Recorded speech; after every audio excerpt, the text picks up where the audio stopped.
प्रतीक्षा पांडे, आप देख रहे हैं जन एक्सप्रेस। उत्तर प्रदेश में विधानसभा चुनाव 2027 की तैयारियां तेजी पर नजर आ रही हैं।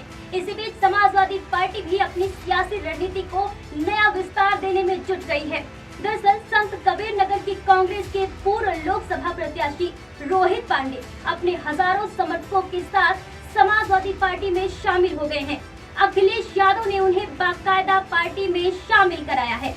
आपको बताते चले कि इस दौरान समाजवादी पार्टी के वरिष्ठ नेता और पूर्व मंत्री शिवपाल सिंह यादव समेत पार्टी के कई बड़े नेता भी मौजूद रहे। जैसे ही रोहित पांडे सपा कार्यालय पहुंचे सपा ज्वाइन करने, जिसके बाद रोहित पांडे का स्वागत करते हुए अखिलेश यादव ने उनके जुझारू व्यक्तित्व की सराहना भी की। अखिलेश यादव ने कहा कि रोहित पांडे के पार्टी में आने से संगठन को जमीनी स्तर पर बड़ी मजबूती मिलेगी। उन्होंने भरोसा जताया कि समाजवादी पार्टी सभी वर्गों को साथ लेकर चलेगी और 2027 में पूर्ण बहुमत के साथ प्रदेश में सरकार बनाएगी। वहीं समाजवादी पार्टी की सदस्यता लेने के बाद रोहित पांडे ने बीजेपी सरकार पर जमकर निशाना साधा।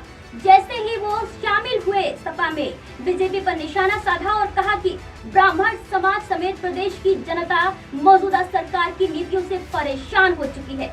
उनका दावा है कि प्रदेश की जनता अब बदलाव चाहती है और 2027 में समाजवादी पार्टी की सरकार बनना तय है।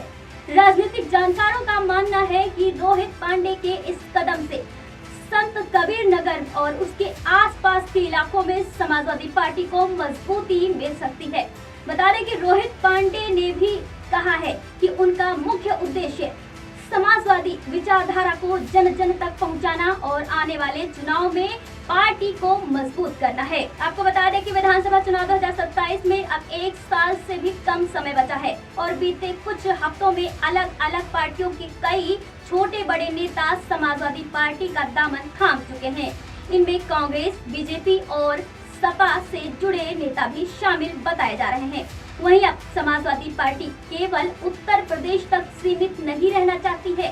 जी हाँ, बता दें कि राष्ट्रीय पार्टी बनने की दिशा में कदम बढ़ा रही है समाजवादी पार्टी। बता दें कि पार्टी के राष्ट्रीय अध्यक्ष अखिलेश यादव ने एक तरफ जहां असम के विधानसभा चुनाव में उतरने का मन बना लिया है, वहीं दूसरी तरफ उत्तर प्रदेश के 2027 विधानसभा चुनाव के लिए पश्चिमी यूपी के बड़े राजनीतिक केंद्र नोएडा और गाजियाबाद में अपनी सियासी पकड़ मजबूत करने की तैयारी में शुरू कर दी है।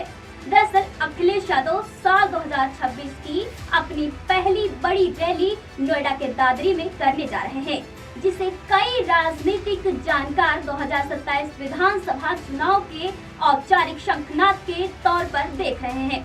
आपको बता दें कि समाजवादी पार्टी के पास इस समय लोकसभा में 37 सांसद हैं, जिससे वह संसद में तीसरी बार सबसे बड़ी पार्टी बन चुकी है। लेकिन इसके बावजूद सपा अभी भी चुनाव आयोग के अनुसार केवल क्षेत्रीय दल की श्रेणी में ही आती है। नियमों के मुताबिक किसी भी पार्टी को राष्ट्रीय पार्टी का दर्जा पाने के लिए कम से कम 4 राज्यों में 6% वोट हासिल करना होता है या फिर कम से कम 3 राज्यों से लोकसभा की 2% यानी 11 सीटें जीतनी होती है। और वही सपा के पास सीटें तो 11 से भी ज्यादा हैं, लेकिन वे लगभग पूरी तरह उत्तर प्रदेश तक ही सीमित है। और इसी कमी को दूर करने के लिए अब अखिलेश यादव ने असम विधानसभा चुनाव 2026 में भी अपनी किस्मत आजमाने का फैसला कर लिया है।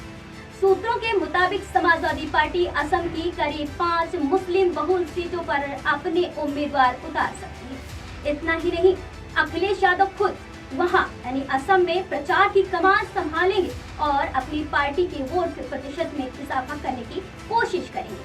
बताते चले कि असम के साथ साथ अखिलेश यादव का पूरा फोकस यूपी विधानसभा चुनाव 2027 पर भी है। इसकी शुरुआत पश्चिमी उत्तर प्रदेश के दादरी से होने जा रही है। इस रैली को समाजवादी समानता भाईचारा रैली का नाम अखिलेश यादव ने दिया है। दरअसल नोएडा और गाजियाबाद लंबे समय से बीजेपी के मजबूत गढ़ माने जाते हैं। वहीं दादरी क्षेत्र में करीब 2 लाख गुर्जर मतदाता बताए जाते हैं। आगे ये भी बताते चले कि सपा प्रवक्ता राजकुमार भाटी के नेतृत्व में आयोजित होने वाली ये रैली गुर्जर समाज को साधने की कोशिश के तौर पर देखी जा रही है। राजनीतिक विश्लेषकों का मानना है कि ये रैली जो समाजवादी पार्टी की है, ये भाजपा के पारंपरिक वोट बैंक में सेंध लगाने का एक बड़ा सियासी प्रयोग भी हो सकता है। फिलहाल जैसे जैसे 2027 का चुनाव करीब आएगा, वैसे वैसे उत्तर प्रदेश की राजनीति में ऐसे कई नए समीकरण देखने को मिल सकते हैं। अभी के लिए इतना ही। बने रहिए जन एक्सप्रेस में, मिलते हैं तमाम अपडेट्स के साथ। नमस्कार।